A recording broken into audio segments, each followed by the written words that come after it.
Die stigter van die Orania-beweging, Karel Boshoff, is vanmiddag in die ouderdom van 83 in Orania oorlede.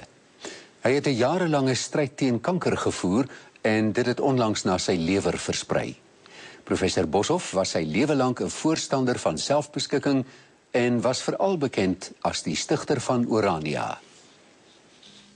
Professor Boshoff is op 9 November 1927 op die plaas Doornfontein naby die destydse Nylstroom, nou Modimolle in Limpopo gebore.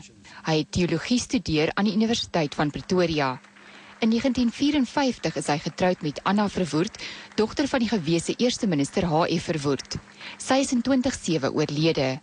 Professor Boshoff het sendingwerk gedoen in die destydse Leboa en in Soweto en was deur die jare betrokke by verskeie instellings.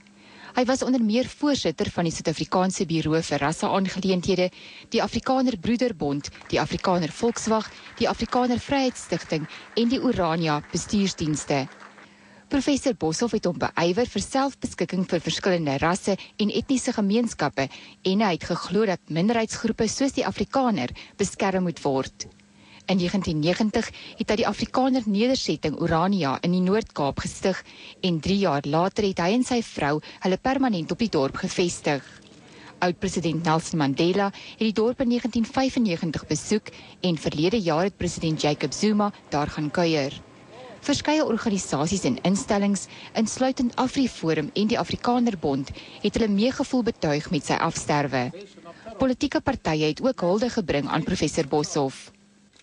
Professor Karel Boshoff sal onthou word as een van daardie bastions in Afrikaners wat sy hele lewe gewy het aan diens aan sy mense.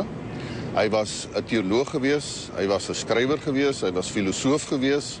Met die dood van professor Karel Boshoff is ons as Suid-Afrika en die gemeenskap van Orania beroof van 'n eerlike man wat in dialoog geglo het.